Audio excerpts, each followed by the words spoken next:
ha aprobado una partida para clonar a la profesora Inés. ¿Sí?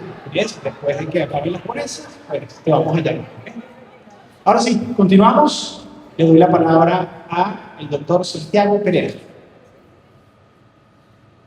Buenos días, muchísimas gracias a Adriana y a Jorge por haberme invitado a compartir un ratito. Yo voy a tratar de respetar los 20 minutos. Todavía puse un cronómetro y me paro cuando suene. Yo quería hacerles una reflexión de para qué educar. Y al final tenemos como un sistema educativo que tiene como unos momentos, unas etapas, tenemos el preescolar, la primaria, el bachillerato, y viene luego la universidad. A mí, en mi experiencia, unos 40 años en la educación, me ha tocado estar escolar, primaria, el bachillerato, y ahorita estoy en la universidad. Y lo que aprendí es que la culpa es de la vaca, ¿ok? Porque donde estuve, la responsabilidad siempre era del que estaba inmediatamente anterior al nivel donde yo estaba. Y en el preescolar decíamos que los papás no hicieron estimulación. Bueno, había que preguntarle a los papás si un problema de los genes o de qué pasaba, por lo cual las consecuencias no son las esperadas. Yo quería comenzar con una historia personal. Le voy a comentar mis 3 hijos, que son ya unos graduados de la universidad y otros en la universidad, que están haciendo. ¿Ok? Samantha, mi hija mayor, tiene 32 años, es licenciada en mercadeo, y ella está trabajando con 2 emprendimientos. Tiene una tienda de poke manejada básicamente por Instagram en Valencia, y tiene un negocio de venta de Amazon en Estados Unidos. Ninguno de los 2 trabajos exige que vaya a oficina, que vaya a un sitio, está trabajando desde su casa. Sofía se graduó en la Metropolitana en Ingeniería de Producción, hizo un posgrado en Finanzas y hoy está trabajando con China, Estados Unidos y Europa vendiendo productos en Amazon, trabajando desde su casa. Sus compañeros de trabajo, unos están en China, otros están en Estados Unidos. Y yo dije, bueno, mi tercer hijo sí, mi tercer hijo va a ser. Y él decidió estudiar dirección de cine, era algo de arte, algo específico. Bueno, ayer fue contratado por una empresa argentina para desarrollar videos con inteligencia artificial, es director de cine, de inteligencia artificial, o sea, lo que hace pronto, ¿ok? Trabajando para Argentina. Cuando yo pienso en eso, digo, ¿cómo será el futuro del trabajo? En la universidad, en los colegios, estamos preparando para ese futuro. En mi caso, si vamos a porcentaje del 100%, ninguno va a conocer lo que es un escritorio, una oficina, un compañero de trabajo, que no sea remoto virtual. Eso será generalizado, no lo sé, pero en la universidad nos llegan frecuentemente. Necesitamos a los próximos 5.000 ingenieros para trabajar en Microsoft, en Rolls-Royce, en Pinterest, pero con una sola condición: trabajar desde Venezuela para Estados Unidos, trabajar remoto desde tu casa. El punto es, ¿cómo vamos a hacer esto si tenemos estos resultados que estamos dando? Y esa es una realidad. Esos números están ahí. Esa es la realidad de la educación venezolana. Estamos dando resultados cada vez más bajos, pero también veíamos que internacionalmente los resultados son cada vez más bajos. Pero Inés me puede apoyar. Yo me recuerdo hace 40 y pico de años, Proinvesca y sus investigaciones sobre esto, y los resultados que yo recuerdo no eran, y Senamec no eran muy distintos. Siempre seríamos escapados de matemáticas, siempre. Nunca había una prueba donde sacáramos nada. ¿Okay? Y me tocó en la universidad hablar con los profesores de física y los profesores de matemáticas, porque estaban dando promedio de física 2 en la universidad metropolitana era 9.5. Y los profesores que me dijeron, ¿cuál es la razón por la cual un alumno gasta física 2?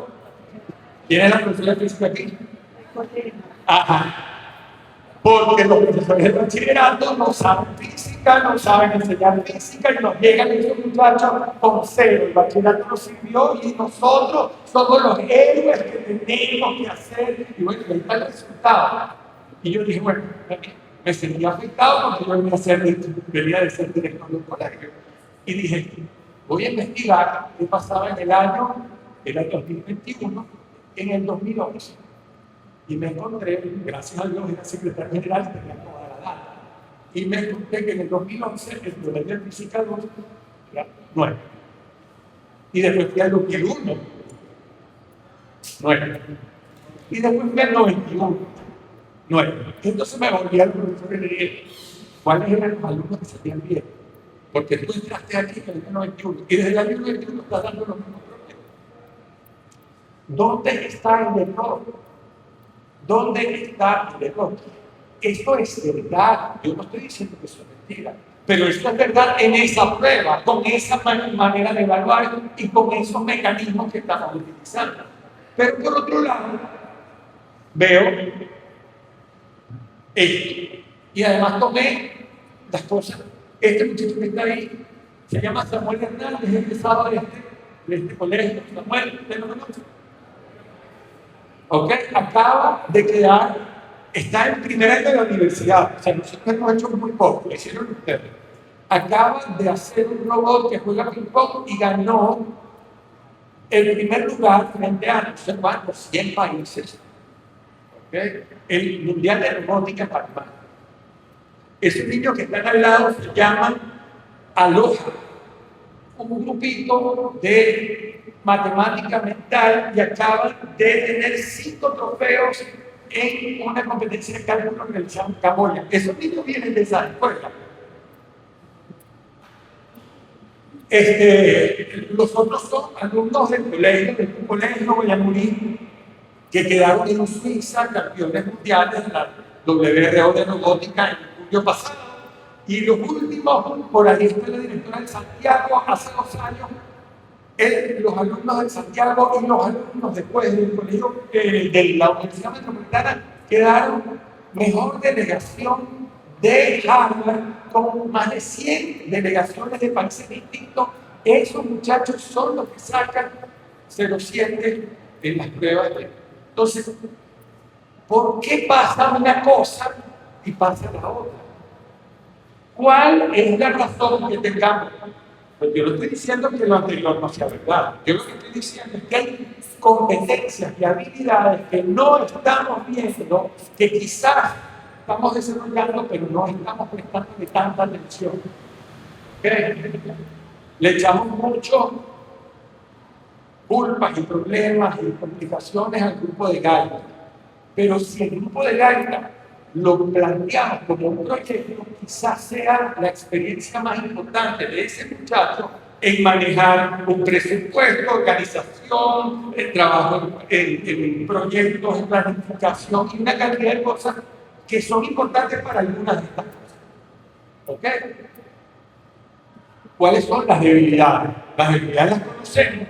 Tenemos un desnivel en las áreas instrumentales, sobre todo en matemáticas aplicadas. No es resolver problemas, es entender cómo la matemática me ayuda a resolver un problema. Poca profundidad de los conocimientos. Tenemos, eso sí es evidente, hace 50 años nuestros alumnos sabían profundamente pocas cosas. Uno se sabía desconectar el mundo, uno se sabía profundamente pocas cosas. Hoy los alumnos saben mucho y un océano de conocimiento con 1 centímetro de profundidad. Tienen poca experiencia en trabajo en proyectos, quizás sus únicas experiencias sean los modelos de las Naciones Unidas y los grupos de Gaita. ¿Por qué lo demás es división del trabajo? Cuando mandamos a hacer un trabajo en equipo, eso no es trabajo, ¿verdad? Y tienen poca experiencia o poca habilidad en manejar el tiempo. ¿Ok? Pero esos mismos muchachos entran en la universidad y 4 años después, yo no sé si está el colegio que graduó a Santiago Sinel. Está aquí, no sé si es el Hebraica o no sé si.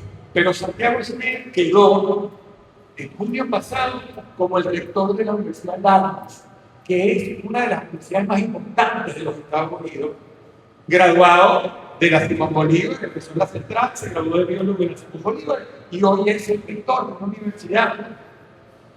Alfredo Bahamonde, esos muchachos pasaron por los colegios de nosotros, pasaron por la universidad y hoy Alfredo Bahamonde es uno de los, cuando un empresario llega a un financiamiento que su compañía valga más de $1 billón, o sea, $1.000 millones, se le llama un unicornio. En Venezuela hay 2 unicornios, uno de ellos es Alfredo, y se graduó en un colegio como el de ustedes, estudió en la Universidad Metropolitana y hoy tiene un proyecto en Estados Unidos de $1.600 millones. Sofía Saavedra, esa quizás uno la conozca, si no conoce Cobas y Giro, que son tiendas para los chavos, una influencer dedicada a la moda, con una empresa gigantesca que hoy es súper exitosa en este nuevo mundo virtual. Este es un señor quizás menos conocido, ingeniero, fue el mejor índice académico para en Colombia de un posgrado en ingeniería. Lo que les estoy diciendo es, ¿dónde estamos? ¿Estamos malísimos? No, pero es que mira esto, estamos malísimos. No, estamos mal en algunas cosas y estamos bien en otras cosas. ¿Cuáles son las competencias que nosotros estamos viendo que ustedes están haciendo un muy buen trabajo? Muy buen trabajo. Uno, hace 20 años, 25 años, las universidades decían, tenemos que darle algo que no tiene la mayoría de los alumnos, que es un segundo idioma. ¿Por qué? Porque si el trabajo en un futuro va a ser global, necesitamos que ellos puedan comunicarse en inglés. Hoy es un trabajo que ya es mínimamente logrado por la universidad, solamente se ocupa de los desniveles. La mayoría de los colegios, de los alumnos que llegan a la Universidad Metropolitana, no a la escuela pública, pero los alumnos que están entrando en la Universidad Católica, en la Universidad Metropolitana, llevan un avance importante en un área que va a ser fundamental para su futuro, que es un segundo idioma. Tienen muy buenas habilidades comunicacionales en diferentes medios, en los medios impresos, saben utilizar, saben hacer una presentación, saben vender un producto, saben, tienen herramientas que antes no tenían, porque el colegio ha cambiado la manera como ejecuta su currículum y lo pone a hacer proyectos, a presentar ideas emprendedoras, cosas que antes no existían, y eso es una gran ventaja. Resolución creativa de problemas, y eso tiene que ver con lo que vivimos. Hoy no tenemos, ayer me dijeron, dame la presentación en PowerPoint por si acaso se va la luz.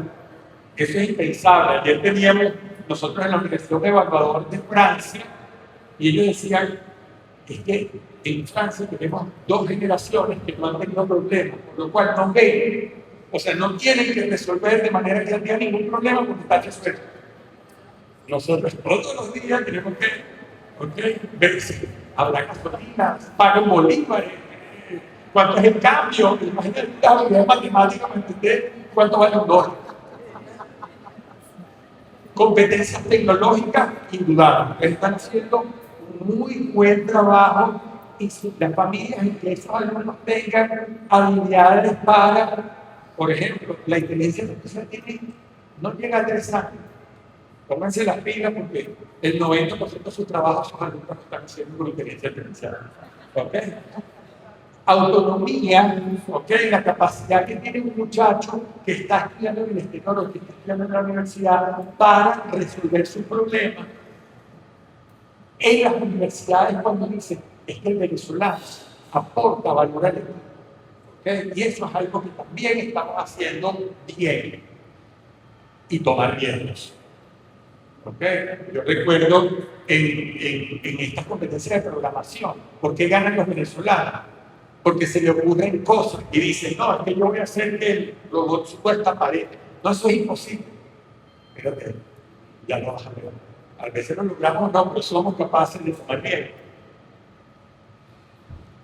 Y eso está llegando a una universidad que está funcionando de la misma manera de hace 50 años, que fue creada para la sociedad industrial. Y les voy a dar una buena noticia y una mala noticia para la universidad. La escuela va a seguir funcionando dentro de 50 años, porque no hay manera de sustituir a los que enseñan a leer y escribir, los que enseñan las nociones de cálculo, los que cuidan a los muchachos mientras los papás hacen otra cosa. Eso no va. Pero la universidad les aseguro que si no cambia de manera radical va a desaparecer, porque cuando ya yo soy joven y soy adulto, y yo digo, quiero aprender a programar videojuegos, ya con 15, 16 años yo tengo la manera de encontrar el conocimiento y el contenido para hacerlo solo. No va a ser la mejor, pero es una manera. Si va a la universidad va a tener otras cosas, pero si la universidad cambia, si la universidad solo se concentra en el contenido solo, vamos a desaparecer y lo estamos viendo. Lo estamos viendo.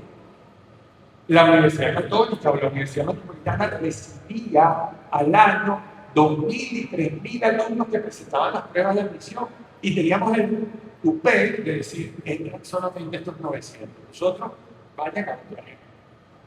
Hoy, cada uno que quiere estudiar en la universidad le decimos, ven y nosotros te ayudamos porque si no, no vamos a sobrevivir. ¿Okay? Por lo cual tenemos que cambiar de la universidad a la cual nosotros que estudiamos en la universidad sobrevivimos. ¿Okay? La universidad no nos ayudó, nosotros sobrevivimos a la universidad. A la universidad que te acoge y te atiende como te atienden en el colegio. Se preocupan por ti, te conocen, entienden cuáles son tus necesidades y te apoyan, entienden cuáles son tus talentos y te los desarrollan.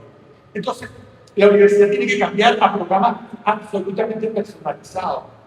¿Okay? La universidad tiene que cambiar a formar en etapas más cortas.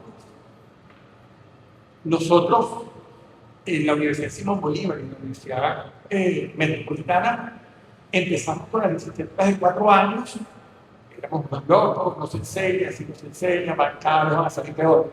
Pero le decíamos, bueno, en Europa son de 4 años, en Estados Unidos son de 4 años, que nosotros somos peores.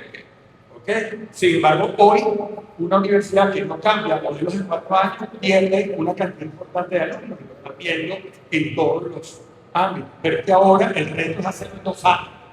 Y empezamos a ver, no en 2 años la licenciatura, en 2 años el primer proceso de profesionalización, para que un alumno empiece a trabajar, es especialista en seguro, empieza a trabajar, a producir y termina siendo un administrador con una mención en riesgo y seguro, por lo que sea. Emprendimiento, intraemprendimiento, autoempleo, trabajo remoto, lo vieron con mis hijos. Conexión con el mercado de trabajo, formación financiera e internacionalización. Sus hijos o sus nietos van a ser o emprendedores o autoempleados o van a trabajar en trabajo remoto. Cero garantiza. Y hay que cambiar ya sistemas generales básicos. O sea, por ejemplo, una de las cosas que hablábamos ahorita, esos sistemas generales de ciclos básicos tienen que eliminarlos. ¿Por qué? Porque el alumno que tiene las competencias no puede repetir algo porque el otro no lo sé. Tienes que hacer sistemas de evaluación de conocimiento y agarrar, mira, el que tiene una debilidad matemática, una matemática inicial, pero el que no la tiene debe saltar. Y eso es lo que están haciendo las universidades. Están empezando, por ejemplo, a reconocer los conocimientos que ya traen del bachillerato. En la Universidad Metropolitana, si tú traes la demostración de un conocimiento, puedes sacar hasta 2 matemáticas. Puedes tener 6 créditos aprobados porque ya traes el inglés. Puedes empezar a avanzar inclusive antes de entrar a la universidad. Si no haces eso, el riesgo es que pierdas vigencia. Con esto cierro cómo nos ayuda el bachillerato. Entiendan lo que es la competencia y no el contenido. No se queden en la operación aritmética, sino en la resolución del problema. Pónganle problemas reales. Aprovechen el grupo de Galta para empezar a hacer presupuestos y para empezar a entender. Eso no es Formar y valorar el talento. Mire, yo recuerdo que en el colegio William Pitt, una niña se me sentó un día y me dijo, profe, yo creo que tú me ayudas porque no sé qué quiero estudiar. Y yo le digo, ¿qué te gusta hacer? Y me dijo, jugar juegos de video. Yo le pide y dije, la saco a la oficina, pero después me recordé que había visto un video de Ibai, un tipo que lo que hace es jugar juegos de video y gana más de 10 millones de dólares mensuales. Entonces dije, ya, bueno, tú lo que quieres es programar, lo que quieres es jugar, porque si lo que quieres es jugar, puedes hacerte profesional de juegos de video. Pero si lo que quieres es programar, estudia programación. Pero si lo que quieres es diseñar o mercadear juegos de video, puedes ser un influencer como Ibai. Entonces, tenemos que empezar a encontrar cuál es el talento, porque esta generación tiene una super oportunidad, que es vivir de lo que le gusta. Cuando mi hijo me dijo que quería hacer dirección de cine, yo me puse la mano en la cabeza, crear arte en la central. ¿Okay? Ya me dijo, papá, no necesito de ti. Le están pagando $1,000 por hacer un minuto de video. Entonces, yo digo, ya va, esta generación tiene oportunidades que no estamos viendo nosotros porque nuestra mentalidad está en la era industrial y esta es la era de la inteligencia. Un detalle que para mí es fundamental y que es lo que estamos tratando de cambiar en la cultura, que tiene que ver con pasar, y esto lo decía una profesora en España que a mí me mató. Me dice, es que los profesores somos árbitros y evaluamos como árbitros. ¿Cómo evalúa un árbitro? Tarjeta roja, tarjeta amarilla, ¿qué pasó? Estos profesores que ponían 0,9 en física no entendían que esto podía cambiar. Sino ellos decían, eso es lo que está sucediendo, y es verdad, eso es lo que está sucediendo, pero en la manera como lo están haciendo. Hay que pasar de árbitros a directores técnicos. Un director técnico sabe que si su equipo empieza a perder todo el tiempo, su cabeza vale ahí. Entonces, si cuando evaluamos, actuamos como directores técnicos, vamos a empezar a entender cómo hacerlo diferente para obtener diferentes resultados. No, si esta prueba de DCC la seguimos haciendo y seguimos haciendo lo mismo, va a tener el mismo resultado. Si agarramos y buscamos que nosotros podemos, entendiendo la realidad de Venezuela y entendiendo las condiciones, cambiar las cosas, podremos superarlo. Estamos entrando en un cambio de era tan rápido que no vemos que lo que hoy aporta valor, mañana puede ser innecesario. Creo que nos viene una nueva sociedad global, una nueva manera de entender el trabajo y la educación. Y esa responsabilidad la tenemos todos. Tenemos grandes fortalezas. Las escuelas, y sobre todo escuelas como esta, están haciendo grandes aportes, pero tienen que ver que es un gran aporte y valorarlos, pero también tienen que ver lo que nosotros estamos logrando ver. Y eso, este congreso, es muchísimas gracias.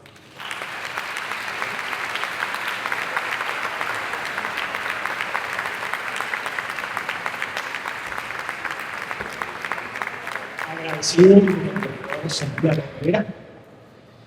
Bueno, yo no sé ustedes. Yo me sentí como en una sala de cine, ¿sí? Cuando mostraban que un 40% de los docentes se dedicaban a otras cosas, me dio un sentimiento de preocupación, ¿sí? O sentí una especie de catarsis cuando dijeron que educar es difícil, ¿no? Lo dije y se fue algo y vino algo con eso, no sé. Sentí orgullo de ver a Samuel Hernández logrando todo lo que ha logrado y todo lo que le queda por lograr allí, ¿no? Creo que lo que han presentado ustedes es una cosa invaluable. Agradecemos el trabajo, la dedicación. Y yo no sé ustedes, pero yo me quedé queriendo seguir escuchando más de ustedes. Me quedé con la sensación de que el tiempo fue corto, a pesar de que nos mintieron, ¿sí? Ninguno de ellos tomó 20 minutos. Pero qué tiempo de calidad hemos pasado con ustedes. Quiero que les den un fuerte aplauso.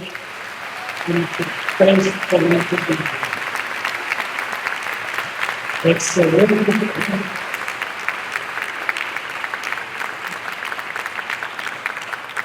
me asomó una frase a la cabeza cuando lo veía. Decía, bueno, yo siento, creo que es así.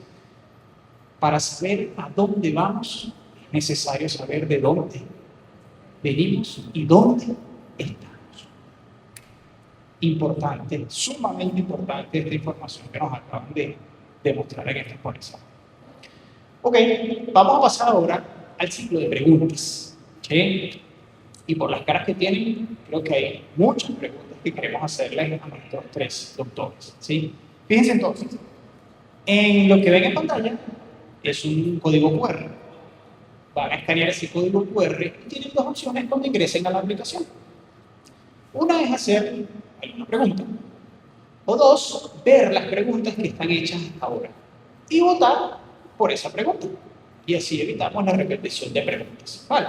Entonces, escaneen el código QR, revisen si hay preguntas y si no está la pregunta que usted quiere revisar, pues puede con toda libertad hacerla. Vamos a tomarnos unos minuticos y después de esos minuticos vamos a pasar al ciclo de preguntas. Mientras, el dueño de un Mitsubishi Lancer verde de placa MFC 44K tiene las luces prendidas. ¿Sí? Cuando puedan, Mitsubishi Lancer verde, ¿sí? De aquí a que se termine el congreso, creo que la batería, ¿sí? Pendiente por día.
Ok, se nos asoman algunas preguntas. ¿Sí?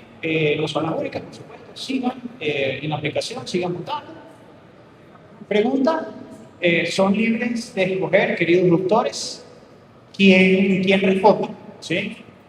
Mariano, Santiago, José. ¿Por qué Cuba tiene tan buena evaluación en matemática y lengua? ¿Quién me puede responder eso? Adelante.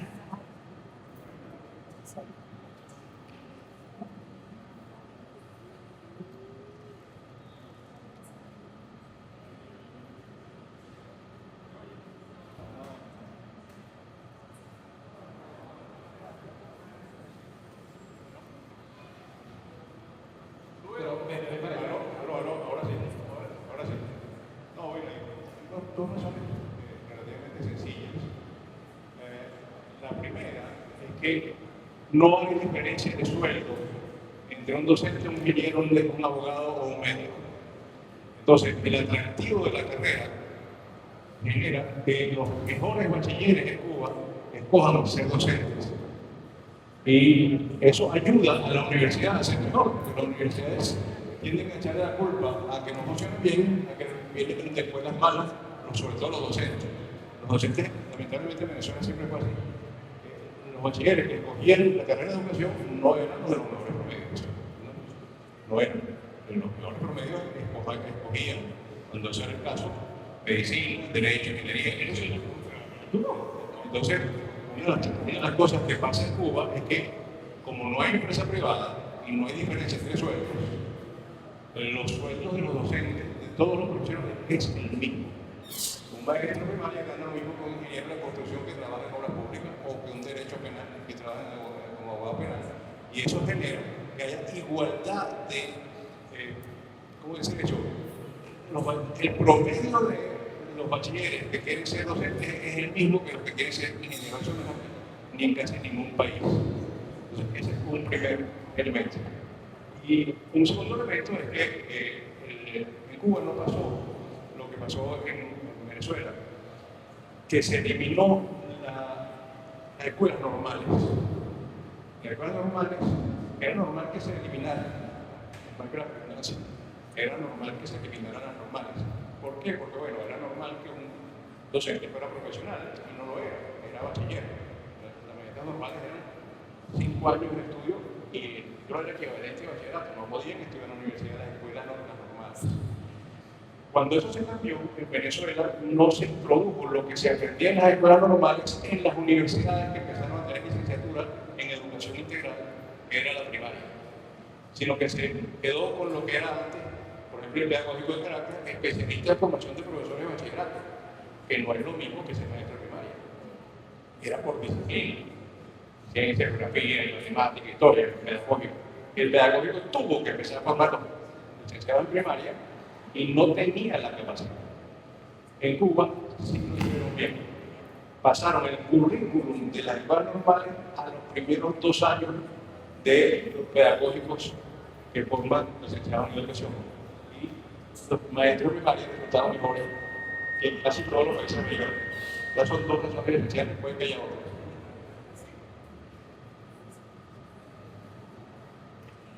A ver, Inés, ¿quiere decir algo? ¿Quieres decir algo?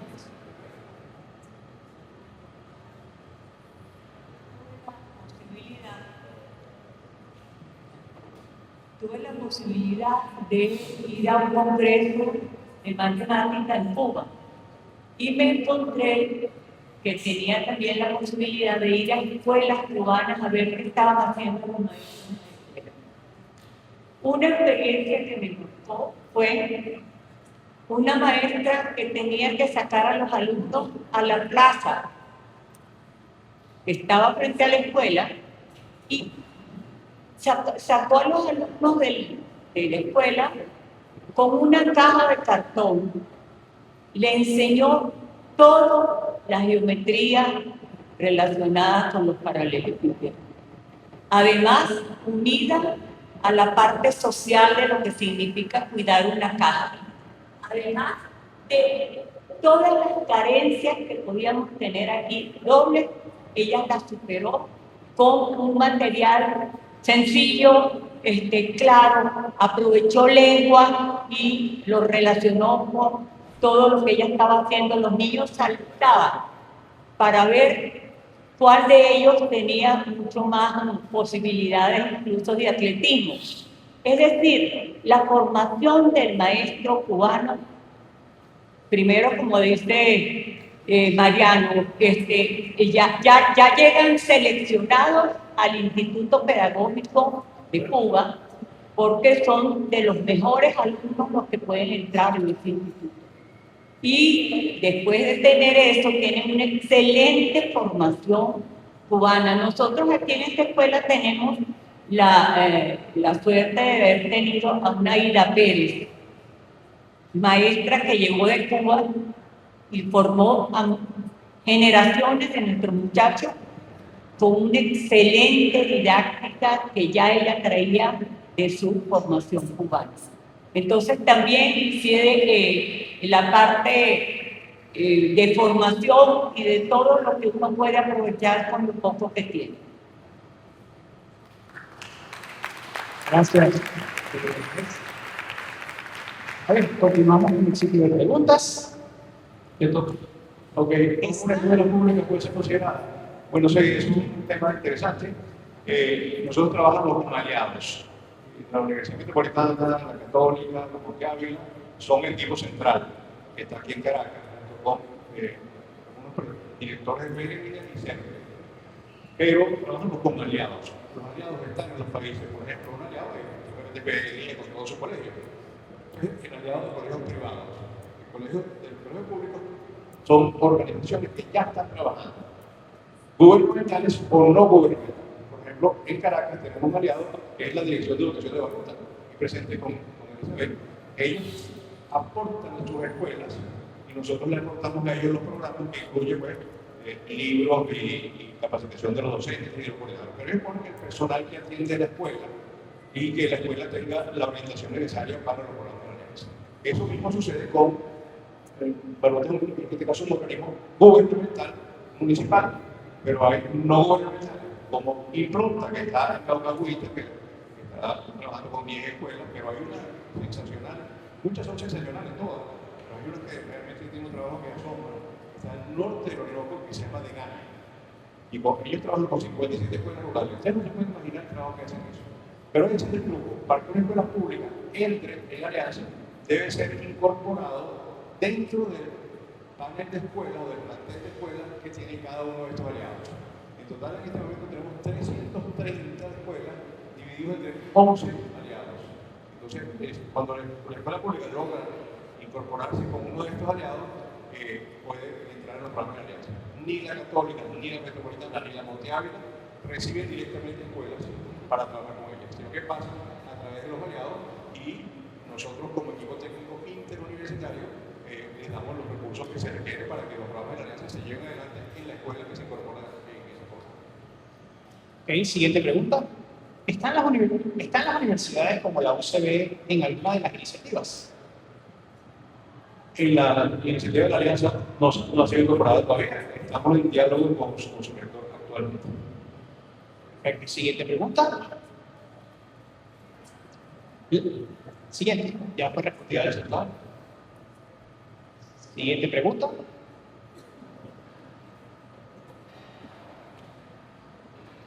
La nueva diversidad de profesiones como influencers, streamers o trabajos totalmente remotos ¿no es también una de las razones de la escasez de profesionales en otros campos, como la docencia, por ejemplo? No, no lo creo. Todavía, primero la docencia y sobre todo la docencia de educación básica tiene ofertas de trabajo, tiene ofertas interesantes de trabajo. ¿Okay? Y eso, por supuesto, va a afectar.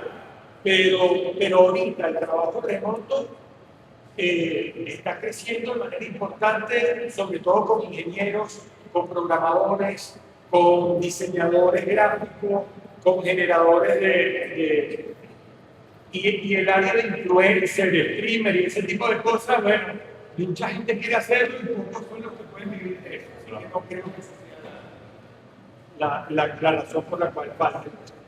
Yo quisiera agregar algo aquí con el tema de la formación docente, que tiene que ver con las prácticas que en los colegios hacemos. No hay carrera que tenga más mercadeo que la docente. No la hay. Todos los estudiantes tienen años viendo buenos docentes frente.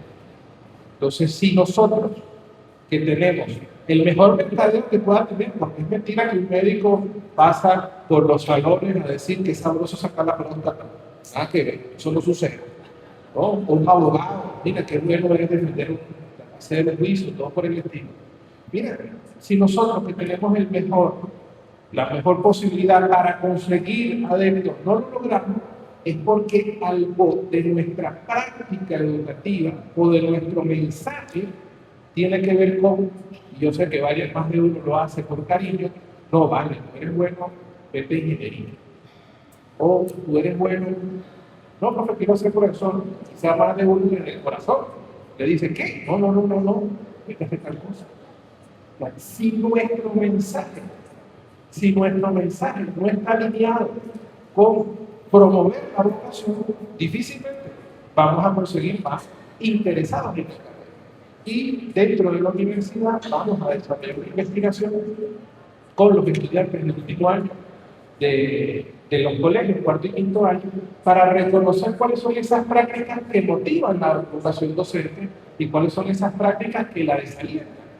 Porque algo debemos estar haciendo bien y algo tenemos que mejorar en esto de, bueno, que nuestra carrera no desaparezca, porque, lo voy a decir, el 70% de la formación hoy por hoy de los docentes de Venezuela está en manos del Estado, de la Universidad del Magisterio, de los planes internacionales de formación. Solo el 30% está en manos de los autónomos Central, Simón Bolívar, privados, ¿no? Y la UPED, que es la Universidad Pedagógica Experimental por excelencia, redujo su cuota a menos del 17%. Para nosotros, es un problema serio, porque la formación que está recibiendo ese 70%, por lo menos lo que hemos identificado nosotros con las evaluaciones, es débil. Es débil. Y solo tenemos control aparente sobre el 30% de los autores.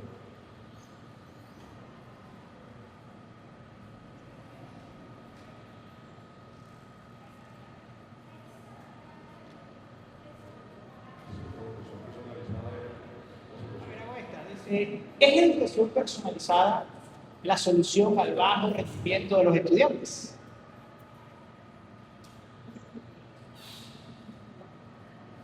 La educación personalizada es muy genérica, ¿no? O sea, ¿qué llamaríamos educación personalizada? Si es atender a las necesidades individuales, si logramos enganchar a los estudiantes y aprender de sus distintos ritmos, niveles, la pedagogía nos ha enseñado así. Allí es importante una experiencia que tuvimos hace poco. Le pedimos a 200 docentes que explicaran en un párrafo cómo ellos enseñarían a un niño de tercer grado a ordenar decimales. Y eran 2,7, 2,07. El 65% de los docentes explicó con una variedad de técnicas kinestésicas, auditivas, voltear la derecha, ponlo en frente, cómo enseñarían el orden de los decimales, pero mal. Entonces, la variedad de técnicas, bueno, todas las que tú quieras, pero si el contenido de lo que vas a decir tiene debilidades, no hay didáctica que soporte eso. Solo 35% de los maestros explicaron y pegaron el orden de los decimales. Lo peor de esto no es que haya docentes con debilidades, porque todos aquí nadie es perfecto. Todos aquí tenemos cosas que mejorar. El tema es que ese 65%, que eran más de 100 y pico de maestros, no saben que no saben. Ese es el tema. Ellos no saben que no saben.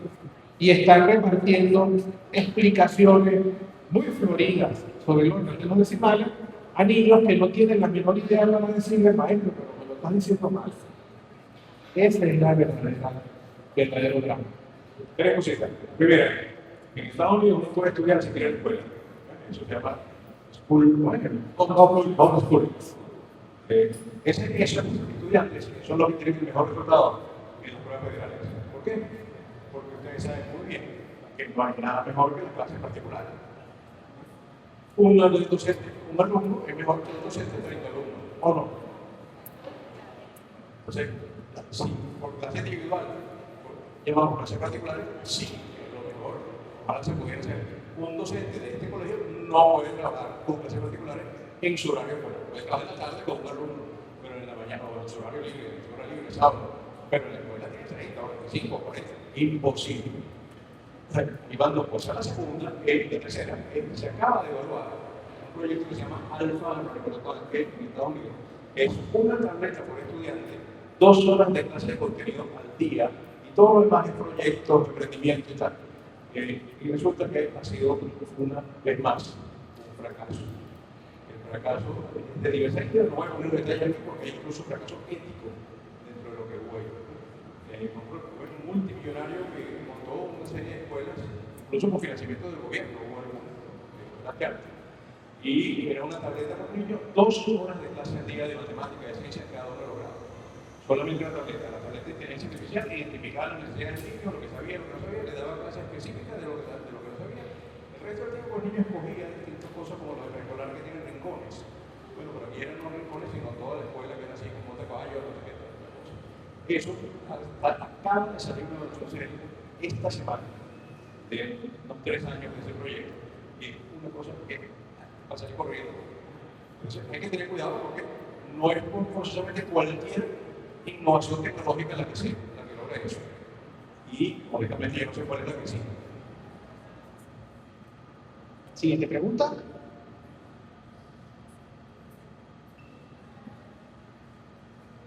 La inteligencia artificial y el docente, ¿aliados o enemigos? ¿Se puede enseñar a usar con ética la inteligencia artificial? Absolutamente. Primero, la inteligencia artificial como apoyo al docente es exactamente igual al AutoCAD para los arquitectos.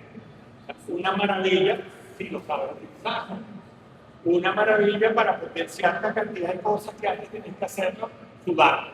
¿Okay? El que utiliza Teaching para planificación o el que utiliza cualquiera de estas herramientas, porque está dice que fue una mía de las carreras de la universidad, es una súper herramienta para el docente. Ahora, si ponemos al alumno a hacer trabajo de contenido con inteligencia artificial, no estamos haciendo nada.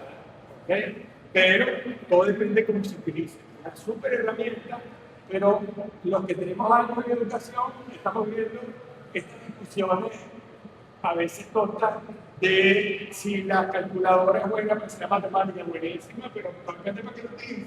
Si vas a enseñarle las tablas multiplicadas y vas a dar la calculadora, malísima. Pero si lo vas a poner a hacer cálculos diferenciales y no tienes calculadora, bueno, no lo vas a hacer nunca. Y así pasa con Excel y así pasa con todo. Entonces, la inteligencia artificial es muy necesaria. El desarrollar normas en los colegios de uso y aprobación es indispensable, indispensable. Muchas gracias.